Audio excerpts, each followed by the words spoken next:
क्या एनआरआई बनने के लिए आज की जो युवा पीढ़ी है वो तैयार है? जैसे एक नॉर्मल पंजाब में जैसे कहते हैं चलो कनेडा, भगवान की दया से वो पढ़ने वाले बच्चे गए हैं। ऑफर लाना सबसे आसान काम है, वीजा लाना और उसके बाद जो पैसे तुमने उस कंट्री को दिए हैं वो वापस कमा कर लाना, मेरे लिए वो बहुत इंपॉर्टेंट है। तो शाहरुख खान की मूवी डंकी देखने के बाद कभी आपको ऐसा लगा कि कोई कैंडिडेट आपके पास ऐसा आया और बोल रहा हो कि आप भेज रहे हो कि मैं डंकी लगाऊं? I don't want to be a reason कि मैं उनकी जिंदगी खराब करूं। Like I very proudly call myself the career maker, I don't want to be a career breaker. तो यूएस, यूके, कनाडा के अलावा और भी कोई डेस्टिनेशन आपको लगती है जो है एजुकेशन को लेकर? यूनिवर्सिटी की वर्ल्ड रैंकिंग इतनी है, मेरा क्वेश्चन हमेशा ये होता है बेटा आपने कोर्स रैंकिंग देखी है? तो जो टीचिंग स्टाइल है इंडिया और फॉरेन यूनिवर्सिटीज के मेथड्स में क्या डिफरेंस आपको खास नजर आता है? हम कुछ नया एक्सप्लोर नहीं करना चाहते जो शायद हमारे लिए बहुत अच्छा है। तो आपको पेशेंस रखनी पड़ती है, nothing comes with the click of a finger. जैसा कि आपने प्रैक्टिकल की बात की और थ्योरी की बात की, एक सवाल मेरा ये बनता है कि डिजिटल एग्जाम्स वर्सेस जो ट्रेडिशनल एग्जाम्स हैं, क्या फ्यूचर में ओपन बुक या एआई ड्रिवन एग्जाम्स होने वाले? AI is good but I think हम कहीं ना कहीं अपने शरीर को जंग लगा दें। पोस्ट स्टडी वर्क वीजा हमारे लिए बहुत मायने रखता है बिकॉज एक आप अपने सीवी पे एक बार सेट कर लेते हैं। एक दरवाजा बंद होता है तो दूसरा जरूर खुलता है। हम जब स्टडी की बात करते हैं तो हमारे दिमाग में अक्सर एक सवाल आता है, एजुकेशन का जो लेवल है शायद एक यही टॉपिक ऐसा है जब जिंदगी पे सबसे ज्यादा फोकस की जरूरत पड़ती है। मेरे साथ रितिका जी मौजूद है जो कि आयरा कंसल्टेंट्स की सीईओ है। रितिका जी, जब हम एजुकेशन सिस्टम की बात करते हैं तो हमारे सामने दो सवाल खड़े होते हैं। जब हम अपने एजुकेशन सिस्टम को गवर्नमेंट से जोड़ देते हैं या अपने घर वालों से जोड़ देते हैं। एग्जैक्टली। और जब हम अपने घर वालों से जोड़ते हैं तो एक अलग ही मुद्दा खड़ा हो जाता है कि हम एजुकेशन कहाँ जाएंगे, क्लास 10th के बाद क्या करेंगे, क्लास +2 के बाद क्या करेंगे, कॉलेज में पहली डिग्री लेने के बाद दूसरी डिग्री कौन सी लेंगे। लेकिन एक बहुत बड़ा सवाल एक और है जो अब एक ट्रेंडिंग टॉपिक बन गया है, वो है फॉरेन में जाकर डिग्री लेना। आम शब्दों में देसी भाषा में कहें कि क्या एनआरआई बनने के लिए आज की जो युवा पीढ़ी है वो तैयार है? आपका क्या टेक है सिर्फ एक स्मॉल टॉपिक? एनआरआई बनने के लिए युवा पीढ़ी तैयार है कि नहीं है बड़ा इंटरेस्टिंग क्वेश्चन है, क्योंकि इसके भी दो पहलू हैं जैसे आपने बोला। तो एनआरआई कुछ लोग बनना चाहते हैं क्योंकि उनको लगता है कि लाइफ बहुत झिंगा लाला जैसे कहते हैं ना, वो है वहाँ जाकर बस आप बाहर चले गए तो सब कुछ स्मूथ है, गाड़ी बंगला सब कुछ यूँ आ गया। विज़ एक बच्चा है जो ऐसा ड्रीम करता है, दूसरा होता है कि जो पढ़ के कुछ अपनी जिंदगी में आगे बढ़ना चाहता है और कुछ करना चाहता है और उस बेसिस पे वो वहाँ बाहर जाना चाहता है। और पीआर फॉलोज। एनआरआई उनका मेन मुद्दा नहीं होता, उनका मेन होता है एजुकेशन सीख करना।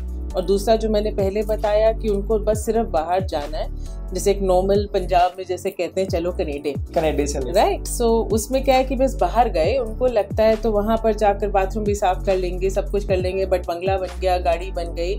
सो क्वालिटी ऑफ लाइफ नहीं इम्पोर्टेंट है, पढ़ाई भी इम्पोर्टेंट तो है ही नहीं, बस सिर्फ पैसा कमा लिया। और रिश्तेदारों को, जो आपने कहा कि रिश्तेदारों को दिखाने के लिए कि हम एनआरआई बन गए हैं, is the whole motive. So कुछ घरों में तो जो है एक एनआरआई की डिग्री भी होना जो है शायद उनके शादी के लिए बहुत इंपॉर्टेंट हो गया, पंजाब में खासकर ऐसा जो है ट्रेंड बन गया है। क्योंकि आपने जैसे वर्ड यूज किया ना, चलो जी कनाडा चलते हैं, तो चलो जी कनाडा तो चलते हैं, लेकिन कनाडा जाने के बाद का जो स्ट्रगल होता है ना, वो शायद इतना आसान नहीं होता। लोग करते भी हैं, लोग कर रहे हैं और कुछ लोगों को वापस भेज दिया गया है कहीं कहीं।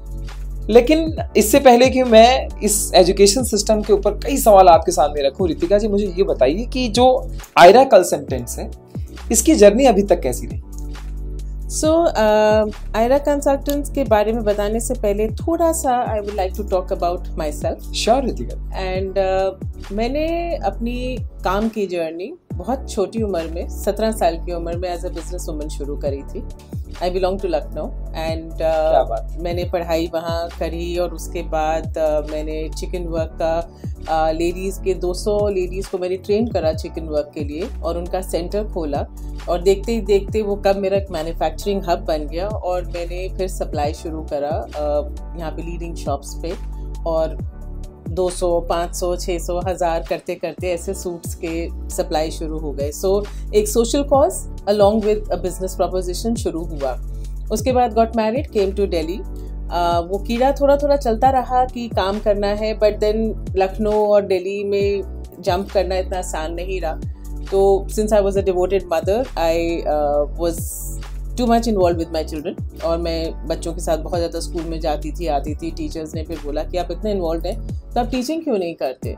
तो वो एक घंटी बजी उस चीज़ के लिए, and I did my social training of Maria Montessori from MMI London. और वो कोचिंग करने के बाद मैंने फिर शिवनादर स्कूल में टीच करा, फिर स्टेप बाय स्टेप में टीच करा।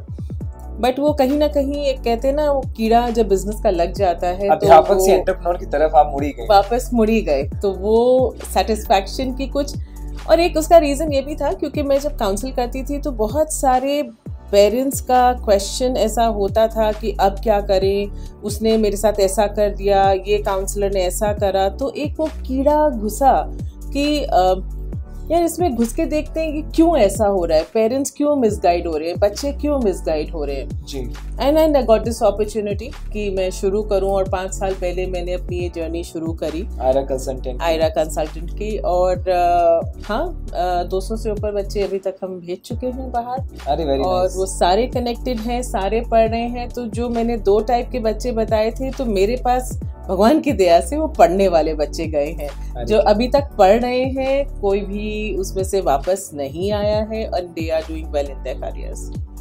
ये सुन के बहुत अच्छा लगा कि आपने 200 बच्चों को जो है एजुकेशन सिस्टम प्रोवाइड किया, वो भी बाहर।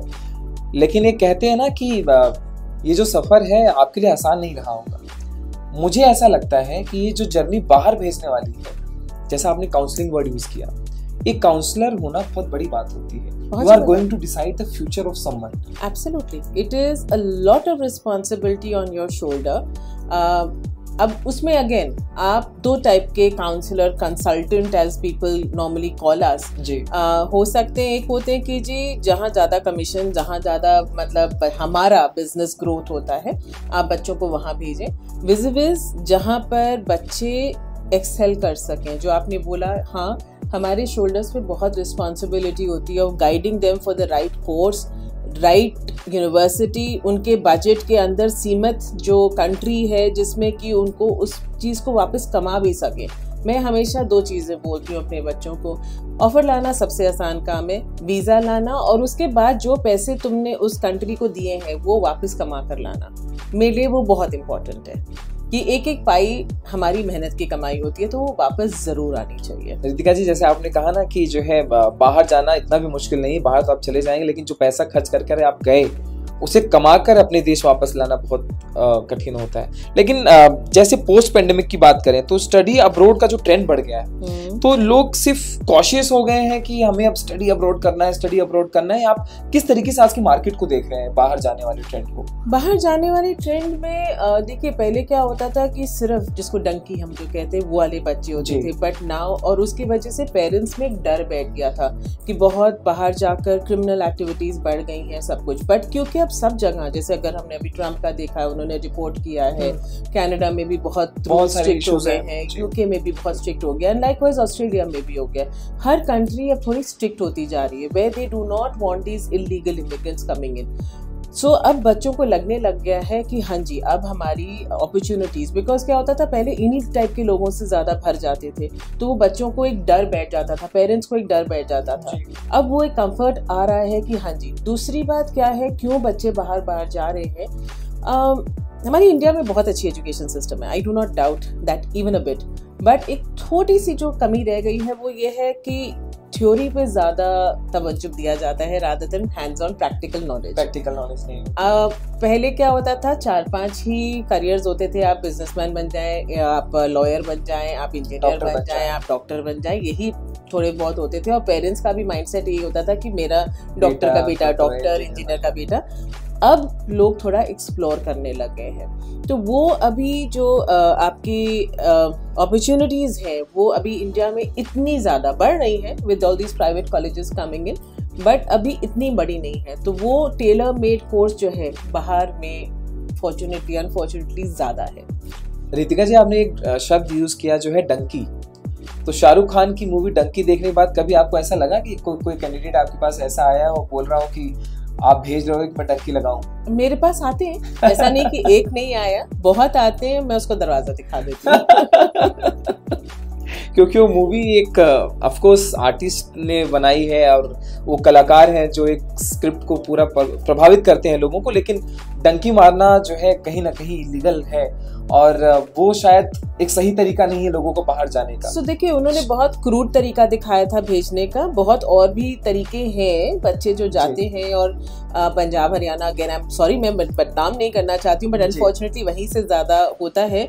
Package get your visa now पे लेटर, ये वाला कॉन्सेप्ट भी होता है। जो मेरे पास अगर कोई आता है कि जी मैम पैकेज, मैं कहती हूँ बेटा दरवाजा। सो बिकॉज ऑब्वियसली इंटेंट नहीं है। पैकेज पे आप तभी निर्भर करेंगे अगर आपको अपनी क्वालिफिकेशन, अपने पैसों पे भरोसा नहीं है, क्योंकि आपके पास सोर्स नहीं है। तो आप चाहते हैं कि हम उसकी पेमेंट कर दें और फिर आप उसको मुआवजा पूरा दे दें या जो भी। So that doesn't work with me. I mean I would rather, I am very happy doing less cases than ऐसे टाइप के बच्चों को जो कि सिर्फ बाहर जाकर, क्योंकि मैं ऐसा नहीं है कि मुझे उनसे कुछ प्रॉब्लम है, बट मुझे पता है कि मैं उनका करियर बना रही हूँ, मैं उनका करियर बिगाड़ रही हूँ। Because it will be a very big struggle. जितना ग्लोरीफाइड लगता है बिना पढ़े आपको वहाँ पर सस्टेन करना, उतना ग्लोरीफाइड होता नहीं है। तो I don't want to be a reason कि मैं उनकी जिंदगी खराब करूं। Like I very proudly call myself the career maker, I don't want to be a career breaker. ये जो हमने टॉपिक अभी छेड़ा, इससे एक सवाल मेरे मन में आया, मैं आपसे पूछना चाहता हूँ कि आपको ज्यादा तजुर्बा होगा, जैसा कि डंकी मूवी में दिखाया गया था शाहरुख खान की, कि लोग बाहर जाने के बाद किस तरीके से स्ट्रगल करते हैं, एक रूम में एक तरीके से बंद पड़े हुए हैं, और ये जो रियल स्ट्रगल का वो फ्रेम है डंकी मूवी में शाहरुख खान की, आप इस पे कितना % सही मानती है कि बाहर जो इलीगली तरीके से इस तरह के डंकी मार के लोग जाते हैं या विदाउट वीजा जाते हैं, क्या सही में इतना स्ट्रगल है वहां पे? स्ट्रगल है, और उसका स्ट्रगल इसलिए भी ज्यादा है। ये तो जो एक डंकी इलीगल बताते हैं उसको तो छोड़ ही दीजिए, क्योंकि उनके पास तो पैसे ही नहीं है ना। दूसरे जो पढ़ाई के लिए भी जो मिसगाइड होके जाते हैं, आपने जो एक पहले क्वेश्चन पूछा था कि काउंसलर के सर पे, कंधे पे एक बहुत बोझा होता है, तो राइट काउंसलिंग कीजिए। आपकी पढ़ाई का पैसा ये लगना है, आपकी लिविंग में आपको ये पैसा लगना है। अक्सर क्या होता है जब काउंसलिंग लोग कर रहे होते हैं, वो क्या कहते हैं, जी आपको तो बस एक बार बच्चे को भेज देना है, बच्चा अपनी ट्यूशन फीस, लिविंग सब कुछ मैनेज कर लेगा। मैनेज नहीं होती है। आप लिविंग फिर भी आप अपनी मैनेज कर सकते हैं, ट्यूशन फीस का आपको इंतजाम करना ही पड़ता है। तो वो जो आपने बताए हालात की कमरे में रहना और ऐसे करना, तो वो एक रूम में 50 लोग रहते हैं, 50 लोग, और फिर एक टाइम का खाना खाना, क्योंकि वो पैसे ही नहीं होते, उनको वो पूरी इनलाइटमेंट ही नहीं होती कि आपका खर्चा ये होने वाला है। उनको ये बता दिया था बस एक बार भेज दो, क्योंकि उसमें कमीशन आ गई, अब बच्चे का जो मर्जी हो उसमें क्या लेना देना है। एक सवाल और बनता है, जिस तरीके से लोग बाहर जाना पसंद कर रहे हैं, आज की युवा पीढ़ी अक्सर चाहती है कि एक बार मैं जो है बाहर एजुकेशन अपना जरूर लूं, तो यूएस, यूके, कनाडा के अलावा और भी कोई डेस्टिनेशन आपको लगती है जो है एजुकेशन को लेकर? हाँ, आयरलैंड है, न्यूजीलैंड है, और यूरोप बहुत ज़्यादा इस वक्त बढ़ रहा है। एंड बेसिकली क्या है, हर कंट्री का ना एक अपना निश होता है जी। तो ऐसा नहीं है कि सबको यूरोप भेज दो या सबको आइलैंड भेज दो। अब जैसे हम अक्सर इंजीनियरिंग की बात करते हैं, तो इंजीनियरिंग में हमारे पास यूएस, यूके या फिर ऑस्ट्रेलिया दिमाग में आता है। साइंस रिसर्च बेस्ड प्रोग्राम्स होते हैं तो यूएस या फिर ऑस्ट्रेलिया आता है। अब आइलैंड जो है हॉस्पिटैलिटी के लिए बहुत अच्छा है, न्यूजीलैंड हॉस्पिटैलिटी, सो थोड़े कोस्ट सेंट्रिक भी होते हैं ये सब कंट्रीज। सो वो भी होमवर्क सबको पता होना चाहिए कि कहाँ पर हमारा career. So again as I said कि जहाँ पे जो पैसे लगाए वो वापस तभी आएंगे अगर जॉब्स अच्छी मिलेंगी। तो बेस्ट स्कॉलरशिप और लोन्स कौन से होते हैं जो एक स्टूडेंट मिस कर देता है इस जर्नी में? इस जर्नी में देखिए, अगर हम इंडिया से बात करें बहुत कम, बट कुछ गवर्नमेंट स्कॉलरशिप्स होती हैं, और वो महाराष्ट्र साइड में तो बहुत स्टूडेंट्स को 100% स्कॉलरशिप मिल रहा है। दिल्ली में अभी हम वो कनेक्ट नहीं कर पा रहे हैं, क्योंकि हम चाहते हैं कि वो जो बच्चे नीडी बच्चे हैं पढ़ने जाएं और उनको 100% स्कॉलरशिप मिले, जिसमें उनको 1 रुपया भी नहीं देना है। बट ये स्कॉलरशिप्स हमारी गवर्नमेंट को थोड़ा सा और बच्चों को फोकस करना चाहिए, ताकि डेफिनेटली उनका करियर, कुछ जो अंडर प्रिविलेज बच्चे होते हैं उनके पास हुनर है, पैसे नहीं है, और वो बाहर जाकर एक्सेल कर सकते हैं, they can do India proud. तो वो थोड़ा सा हमारी गवर्नमेंट को स्कॉलरशिप करना चाहिए। जो जहाँ की बात अगर हम करें यूनिवर्सिटीज़ की, तो यूनिवर्सिटीज़ भी एकेडमिक बेस पे आपको स्कॉलरशिप्स देती हैं। जैसे कि अगर हम यूएस की बात करें, ऑस्ट्रेलिया की बात करें, यूके थोड़ा सा कम देता है बट देता है। आइलैंड बहुत 50% तक की स्कॉलरशिप देती है अगर आपके एकेडमिक्स अच्छे हैं तो। जो बच्चे बाहर जाके पढ़ना चाहते हैं, इंडिया के बाहर जाके पढ़ना चाहते हैं, रितिका जी हमें ये बताइए कि किन फैक्टर्स पे वो ज़्यादा फोकस करें कि किस तरीके की यूनिवर्सिटी उनको चूज करनी चाहिए और किस तरीके का करियर उन्हें बाहर जाके चूज करना चाहिए, या सिर्फ वो मौज मस्ती के लिए बाहर जा रहे हैं? देखिए, ऐसा नहीं है all work and no play makes Jack a dull boy, तो ऐसा नहीं है। मस्ती, लाइफस्टाइल इम्पोर्टेंट है। जैसे कुछ कंट्रीज है वहाँ पे सिर्फ एकेडमिक्स ही ज़्यादा देखा जाता है और बाकी कुछ एक्स्ट्रा करिकुलर एक्टिविटीज़ नहीं होती हैं। बच्चे क्या होता है, स्ट्रेस होके फिर वो होम सिक होके वापस आना चाहते हैं। तो यस, हमारे लिए बहुत ज़रूरी है कि हर एक यूनिवर्सिटी, जो आपने क्वेश्चन पूछा कि बच्चा कैसे चूज़ करे, तो जैसे मैंने पहले बोला था, अगर मान लीजिए साइंस बेस्ड कोई रिसर्च बेस्ड है, तो हमें ये चीज़ होमवर्क ज़रूर करनी चाहिए कि उस पर्टिकुलर यूनिवर्सिटी में रिसर्च प्रोग्राम्स हैं कि नहीं है, मेरा आगे फ्यूचर है कि नहीं है। भाई अगर मुझे पीएचडी करनी है, उस यूनिवर्सिटी में पीएचडी नहीं है, तो मुझे फिर से ढूंढना पड़ेगा कि मैं वो जो रैपो मैंने एक अपने प्रोफेसर्स के साथ बनाया, मैं फिर दूसरी जगह पे देखूं। ऐसा नहीं है कि बच्चे यूजी कहीं और से और पीजी नहीं करते हैं, बट अगर आपको सेटल्ड हो, आप अपना करियर पीआर पॉइंट्स बढ़ाना चाहते हो and settling is an option, तो उसी कंट्री में, उसी यूनिवर्सिटी में आप आगे बढ़ते जाएंगे तो आपके पीआर पॉइंट्स भी बढ़ते जाएंगे। वो एक चीज़ है। दूसरा, कोर्स सिलेक्शन। एक हमेशा मेरे पास बच्चे आते हैं, कहते हैं कि मैम इसकी यूनिवर्सिटी की वर्ल्ड रैंकिंग इतनी है। मेरा क्वेश्चन हमेशा ये होता है, बेटा आपने कोर्स रैंकिंग देखी है? तो वो कहेंगे नहीं, क्योंकि देखिए अगर हम बात करें ऑक्सफोर्ड या इम्पीरियल जैसी यूनिवर्सिटीज़ की भी, उनके कुछ कोर्सेज वर्ल्ड रैंकिंग में बहुत हाई है, बट कुछ कोर्सेज की दूसरी यूनिवर्सिटीज़ में बेटर रैंकिंग होगी। हम यूनिवर्सिटी ज़रूर देखना ज़रूरी है, बट कोर्स जो हम पढ़ने जा रहे हैं, तो रैंकिंग किस बेसिस पे होती है? बेसिकली उस बेसिस पे कि भी उस पर कितनी रिसर्च हुई है, उसके प्रोफेसर्स कितने हैं, स्टूडेंट की सेटिस्फैक्शन क्या है, उसकी एम्प्लॉयबिलिटी रेशियो कितनी हुई है, तो उस बेसिस पे उसकी रैंकिंग होती है। That is very very important कि आप अपना होमवर्क सही करें। जहाँ आपको नहीं है, वैसे हम जैसे जनों के साथ आप हेल्प ले सकते हैं। ऑब्वियसली हमारा तो रोज का काम है, हम तो खाते पीते उठते ही चीजें एक सवाल मन में ऐसे उठ जाता है कि अगर आप बाहर जा रहे हैं, जो स्टूडेंट्स बाहर जाने की प्लानिंग कर रहे हैं, लेकिन अब के समय में उनके लिए एक बहुत बड़ा सवाल उठ जाता है, जो कि उठता है वीजा और इमिग्रेशन की पॉलिसीज को लेकर। अब बहुत सारा चेंज हो रहा है, बहुत सारी चीजें नहीं आ रही हैं, तो क्या ये सच में उनके बाहर जाने की चीजों पे इम्पैक्ट करता है?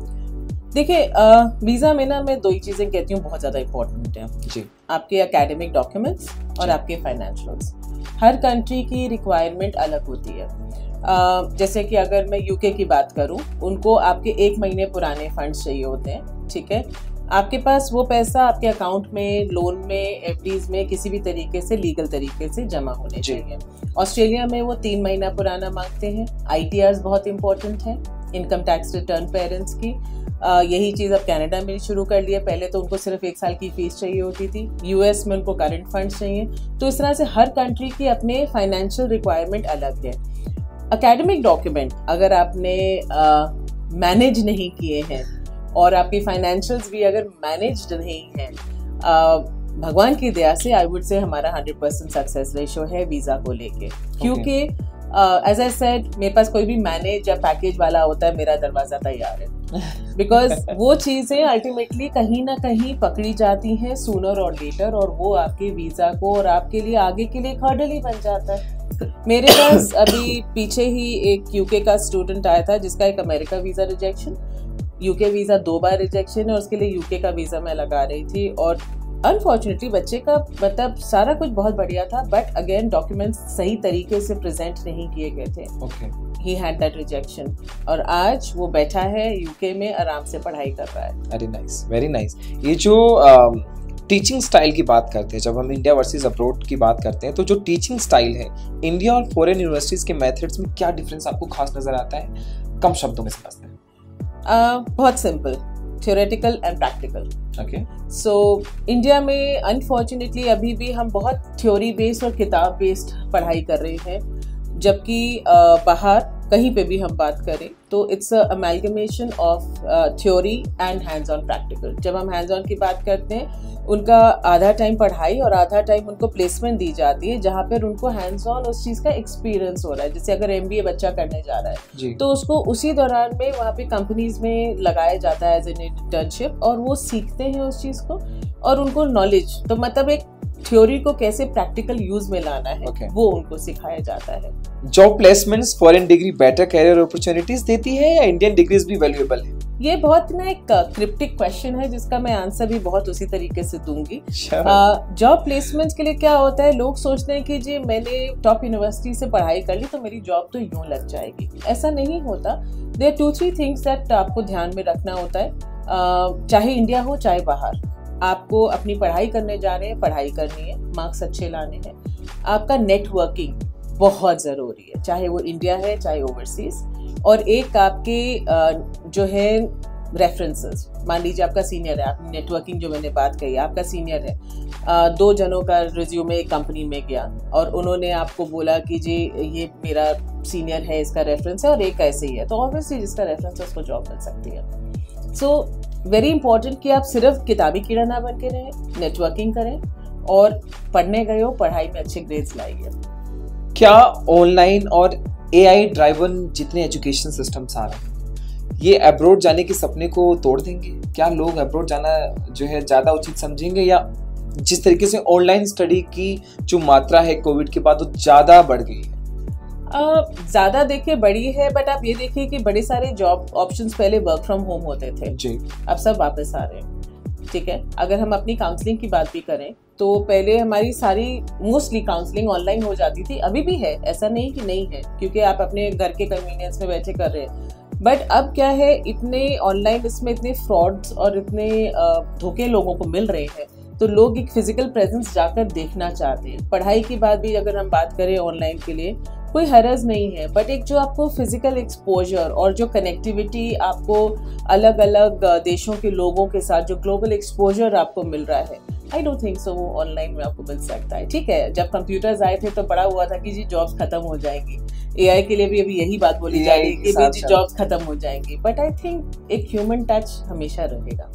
जिस तरीके से US में लोगों को वापस भेज दिया जा रहा है और कुछ पॉलिसीज में चेंज किया जा रहा है, अभी एक बहुत बड़ा स्टेटमेंट आया है कि मेरा एक टेक ये भी बनता है पूछना कि एक नागरिक होने के लिए जो ये नया 40 करोड़ की पॉलिसी आई है, इस पे आपका क्या टेक है?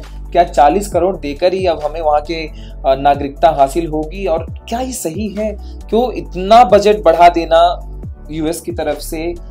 क्या ट्रम्प के इस बात के बाद जो मिडिल क्लास और एक रिचर देन लोअर क्लास के लोग हैं वो अमेरिका जैसे शहरों में, US जैसे कंट्रीज में जो है सेटल हो पाएंगे? मेरा ना एक पर्सनल है, this is my personal opinion, nothing to do with anyone, सब अपना अलग डिफर कर सकते हैं, बट मुझे ऐसा लगता है US is very glamorous and glorified country कि भी मतलब सबको US जाना है। मुझे अगर मान लीजिए सेटल होने के लिए ऑप्शन मिले, मतलब कि मुझे ग्रीन कार्ड मिल जाता, I don't think so I will ever go there. क्यों? क्योंकि having the money and the kind of luxuries and the kind of warmth that we get हमारे लोगों से, वो आई थिंक इंडिया से बेटर तो कहीं नहीं है। मैं वही बोलने वाला था, क्योंकि आपने बोला ना glamorous, India is the most glamorous country I have ever seen. No it is मेरे एंगल में, बट मैं लोगों की, मैंने कहा ये लोगों का थॉट प्रोसेस है, मेरा नहीं। मैंने कहा अगर मेरे लिए ग्लैमरस होता तो मैं कहती मैं US में जाके रहना चाहूंगी, बट नहीं, that's the last thing I would like. वैसे उन्हें थोड़ा कम नहीं करना चाहिए?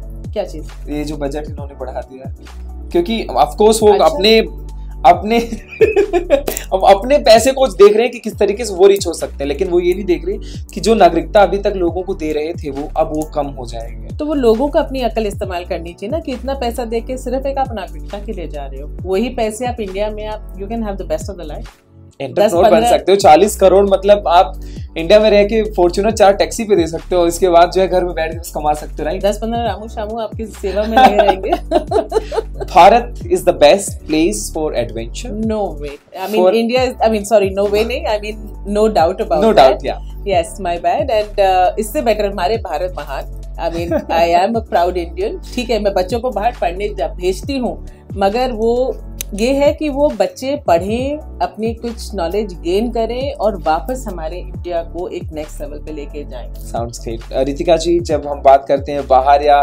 भारत को छोड़ने की बात करते हैं तो एक इमोशनल एंगल होता है, लोग अपने पेरेंट्स को छोड़ के बाहर जाते हैं, अपनी फैमिली को सेक्रीफाइस करते हैं उनके एजुकेशन के लिए, लेकिन वो सक्सेसफुल भी नहीं हो पाते, वो वापस आते हैं कोई भेजता नहीं है, अपने एजुकेशन सिस्टम से वापस आ जाते हैं, फेलियर उनके हाथ लग जाती है, उनके लिए आप कुछ कहना चाहते हैं? देखिए, इसमें इट इज़ सैड अगेन, इसमें मैं कहती हूँ थोड़ा सा हर बच्चे को वो फेलियर क्यों फेस करना पड़ता है। मैं बोलूँगी, एक मेरा बच्चा था, उसको हम यूके भेज रहे थे और बहुत बढ़िया सीधा देसी बंदा था एंड उसका ड्रीम था मुझे यूके पढ़ना है। उसका घर से कोई भी बाहर नहीं गया था एंड उसको एक यूनिवर्सिटी में जाना था जहाँ पर इंडियंस ज़्यादा नहीं थे। उसको बहुत समझाया कि बेटा यहाँ तू नहीं सेटल हो पाएगा, गो टू सेंट्रल लंदन जहाँ पर ज़्यादा देसी होते हैं, that is your kind of culture where you can settle. And but उसको जिद थी कि नहीं, मुझे उस यूनिवर्सिटी में ही जाना है। बच्चा वहाँ पहुँचा, वहाँ से मैम यहाँ तो इतने रोटी नहीं मिल रही है। सो he was such a desi बंदा, right. So I mean it's nothing wrong, but then हर एक जने का माइंड सेट। सो ये मैं क्यों एग्जाम्पल मैंने दिया है, जो आपने क्वेश्चन पूछा कि लोग वापस आ जाते हैं, करियर फेलियर्स होते हैं। बच्चे जब अपना होमवर्क, देखिए हर कंसल्टेंट का काम है अपना काम के बारे में यूनिवर्सिटी सजेस्ट करना, और मैं नहीं कहती कंसल्टेंट्स गलत हैं, बट हम क्या हैं वो हमें ही पता है, और उस चीज़ के लिए हमारे को अपना कैलिबर, अपनी लिमिट पता होनी चाहिए। और उसके हिसाब से हम क्या कहते हैं, अंधाधुन उसने बोला तुम इंजीनियर बन जाओ तो हम इंजीनियर बन जाएंगे। अभी पीछे ही मैं एक स्कूल में गई थी काउंसलिंग करने, और एक बच्चे ने बोला मैम मुझे इंजीनियरिंग करनी है, दूसरा है इंजीनियरिंग करनी है, तीसरा, मैंने चौथे पांचवें में मैं काफ़ी इंक्विजिटिव होगी, मैंने कहा बच्चे इंजीनियरिंग क्यों करनी है? तो उसने कहा मैम क्योंकि मेरा फ्रेंड करना चाहता है।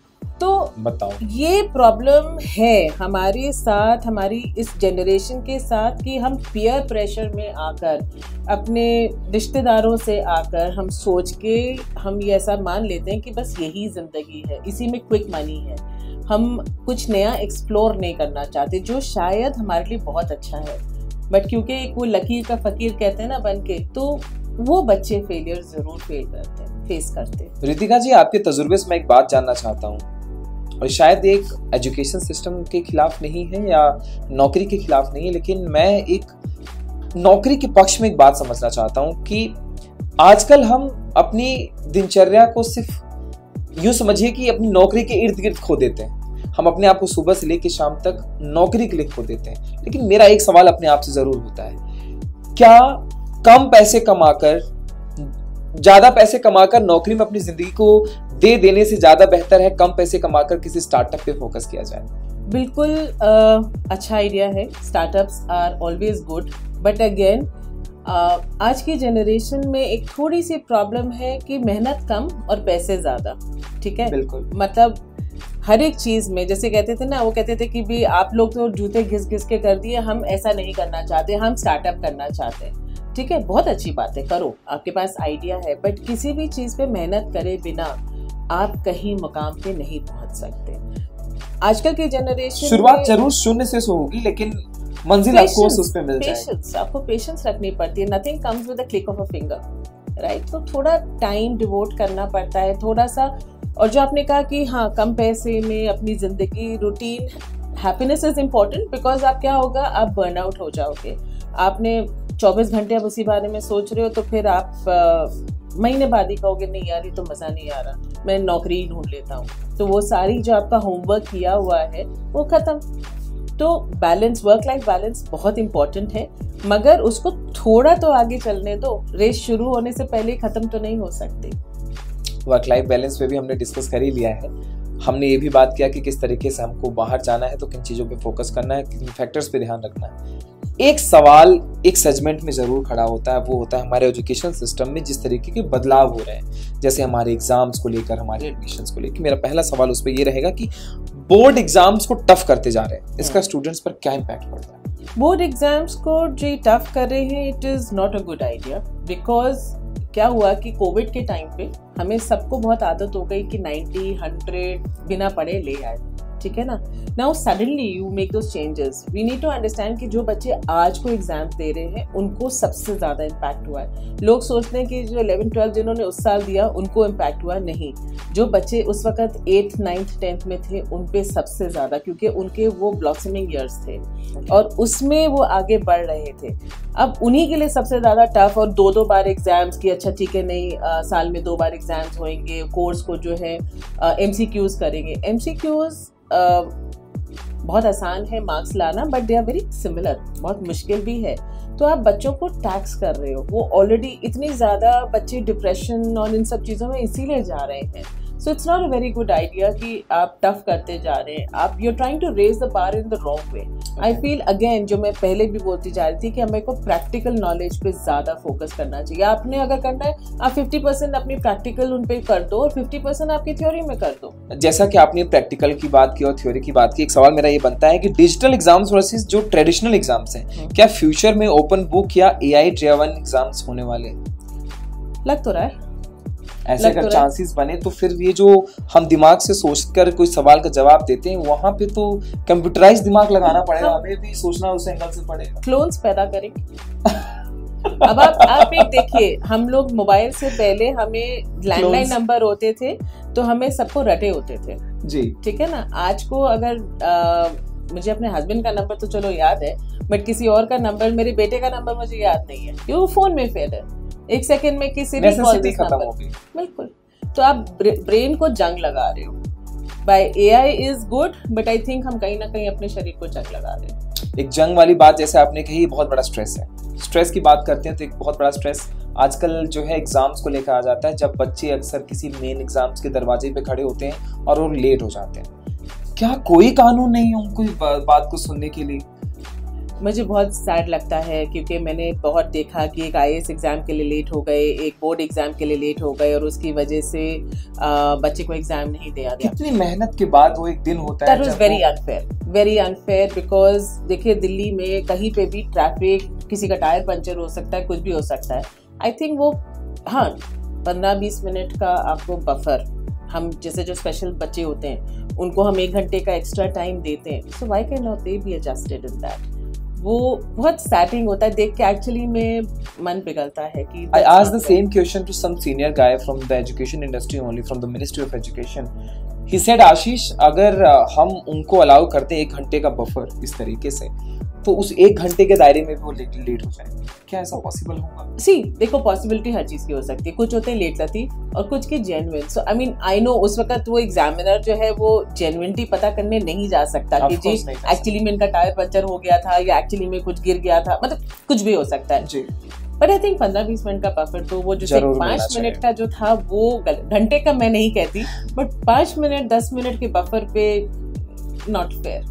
आई मीन बच्चे का पूरे साल भर की मेहनत, और वो मेहनत शायद उन्हें डिप्रेशन तक ले जाती है, और बहुत सारे केसेस हमारे सामने ले आती है जो कि डिप्रेशन अलग रूप ले लेता है। ऐसा नहीं होना चाहिए। आपकी मेहनत दोबारा रंग ले आएगी, दोबारा मेहनत करके कुछ बड़ा कर सकते हैं। लेकिन हाँ, आप जिस चीज के लिए बने हैं वो कब आपके हाथ लगेगी इस बात की गारंटी नहीं है। एक दरवाजा बंद होता है तो दूसरा जरूर खुलता है। एक ना भी मैं ऑथर को मिली थी परसों वॉक पे, तो उन्होंने एक बहुत मजेदार बात करी जो मुझे बड़ी इंटरेस्टिंग लगी। तो उन्होंने कहा कि हम नॉर्मली क्या होता है कि एक दरवाज़ा बंद होता है तो हम दूसरा दरवाज़ा खुलता है, हम उस दरवाजे को ना देखते, हम तीसरे दरवाजे की तरफ करते हैं और तब तक वो दूसरा दरवाज़ा बंद हो चुका होता है। तो जो अपॉर्चुनिटीज आ रही होती है ना उसको ग्रैब करना सीखें, रादर देन एक को कि नहीं जी कुछ और आ जाएगा, कुछ और आ जाएगा। उसमें तो that wishful thinking will never and, वो कभी भी खत्म नहीं होगी। आपसे बात करके रितिका जी मुझे ऐसा लग रहा है कि अगर मैं आज अपने 5 साल पहले के दायरे में हुआ होता और आपसे एक मुलाकात हुई होती तो एजुकेशन सिस्टम को किसी और नज़र से मैं देख रहा होता। लेकिन ऑफ कोर्स डिग्रियां एक बस्तों में और अलमारियों में आज रखी हुई हैं, और मुझे लगता है ज़िंदगी में जो भी कर रहे हैं बेहतर कर रहे हैं। आपसे बात कर रहे हैं और आपके सवालों का जवाब दे रहे हैं। मैं और रितिका जी के साथ आज बहुत सारे टॉपिक पे डिस्कशन हुआ। एक आखिरी सवाल लेते हैं, क्या इंडिया को होलिस्टिक एडमिशंस अडॉप्ट करनी चाहिए? हमारी पॉलिटिकल सिनेरियो के साथ ना मुझे इस चीज़ पे बहुत डाउटफुल है कि ये चीज़ हो पाएगी। इसमें आपकी और मेरी सोच आई डोंट नो, शायद आपका तजुर्बा मुझे कोई आंसर दे दे इस सवाल का। पॉलिटिक्स के साथ मैं इस चीज़ को जवाब देने में बहुत असमर्थ हूँ। India versus international education system ही ऐसा बनता जा रहा है कि हमारे पास बहुत सारे सवालों के जवाब नहीं है, राइट? तो which country currently offers the best post study work visas and how are recent immigration policies affecting international students? The best as of now, पहले क्या होता था जो पीआर के ऑप्शन होते थे, Canada and Australia used to be the best. Canada हमारे को पता है इस वक्त 2027 तक पॉलिटिकल सिनेरियो की वजह से is not going to be great. So as of now topping the charts for PR and post study work visa is Australia. UK 2 साल का दे रहा है, ऑस्ट्रेलिया 2 से 5 साल डिपेंडिंग आप क्या कोर्स कर रहे हैं उसके ऊपर, इन कौन से रीजन में है। रीजनल एरिया को थोड़ा ज़्यादा प्रमोट कर रहे हैं तो वहाँ पे 3 से 4 साल का पोस्ट स्टडी वर्क वीज़ा मिल रहा है। यूके का तो फ्लैट 2 इयर्स है। यूएस में अगर आप स्टेम रिलेटेड कोर्सेज में हैं तो आपको 1 से 2 साल का OTP मिलता है, अदरवाइज आर्ट्स का तो यू जस्ट कम बैक, कुछ उसमें ऑप्शन ही नहीं है।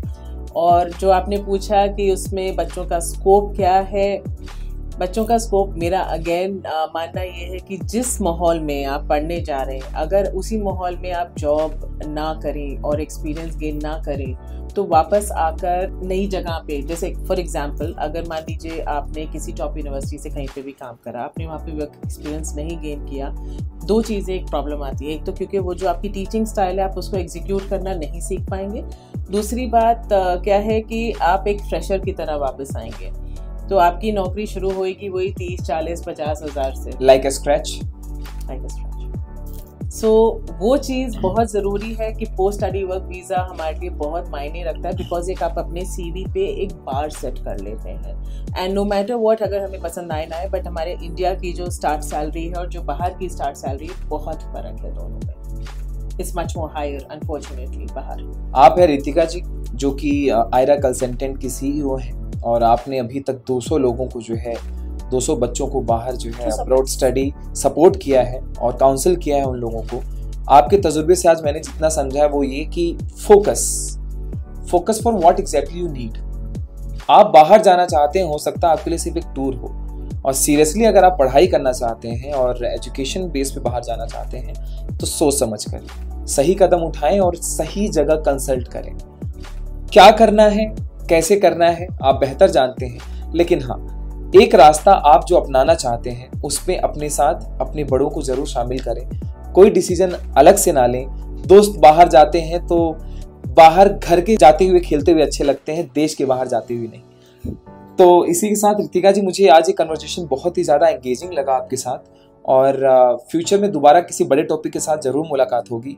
लेकिन हाँ एक चीज़ जो आखिरी में मैं आपसे as a message to all the students who are going to study abroad, एक मैसेज आपकी तरफ से उनके लिए जरूर देना चाहता हूँ। जी बिल्कुल, मेरा एक बहुत छोटा सा ब्रीफ मैसेज है। सबसे पहले अपना करियर क्या चूज करना है, don't be influenced by your peers. अपना सोच के अपनी मन की सुने, अपने पैशन को फॉलो करें। जस्ट बिकॉज वो हाई सेलिंग कोर्स है उसमें मत जाएं, क्योंकि हो सकता है आप you are not the right fit for it. दूसरी बात, जैसे आपने कहा बड़ों की सुने, उनकी गाइडेंस, उन्होंने धूप में बाल काले सफेद नहीं किए हैं तो उनकी बात सुने, क्योंकि अल्टीमेटली तजुर्बा ही उनकी मेन चीज़ है। तीसरी बात जो सबसे इम्पोर्टेंट है, अपना होमवर्क करें जिसमें आपको ROI मिले, जिस जॉब में आप पैशनेटली आगे बढ़ते जाएं, एग्जॉस्ट ना हो। ठीक है, शायद दोस्तों ने कहा इंजीनियरिंग में ज़्यादा पैसे मिलते हैं, बट आप कट आउट नहीं हैं इंजीनियरिंग के लिए, और आप 2 साल 4 साल काम करेंगे, 5वें साल आप कहेंगे बस अब मुझसे नहीं हो रहा, आप छोड़ देंगे और फिर नए सिरे से शुरू करेंगे। तो उससे बेहतर ये नहीं है कि आप अपना होमवर्क अपने आप को अंदर से जानें, बहुत ज़रूरी है। Follow your passion is what I से। अगर आपको आर माधवन का वो डायलॉग 3 इडियट्स का याद होगा जहां पे उन्होंने कहा था कि मैं कम पैसे कमाऊंगा, छोटी गाड़ी होगी, छोटा घर होगा, लेकिन मैं खुश होऊंगा। तो आप जो करना चाहते हैं एक बार अपने अंदर झांक के जरूर देखिए कि आप उस काबिल है भी या नहीं। काबिलियत पहले से प्रूफ नहीं हो सकती, आपको हार्डवर्क करना होगा। उसी पे आमिर खान ने भी एक चीज कही थी कि आप अपने पैशन को फॉलो करिए, सक्सेस अपने आप पीछे आ जाएगी, झक मार के पीछे आएगी। इसी के साथ इस इंटरव्यू को एंड करते हैं Ritika ji, and it was nice meeting you. Same यार। और गाइस सब्सक्राइब करना, फॉलो करना ना भूलें। ऑफ कोर्स बहुत ही ज़्यादा अच्छा कन्वर्जेशन रहा आज, क्योंकि एजुकेशन ही है जो आपके सिविक सेंस को भी मजबूत बनाती है। एजुकेशन नहीं होगा आप कुछ नहीं है, आपके जेब में करोड़ रुपए पड़े होंगे, कहाँ खर्च करना है इस बात का सेंस भी नहीं होगा। तो पढ़िए, अच्छे से पढ़िए, स्ट्रेस मत लीजिए।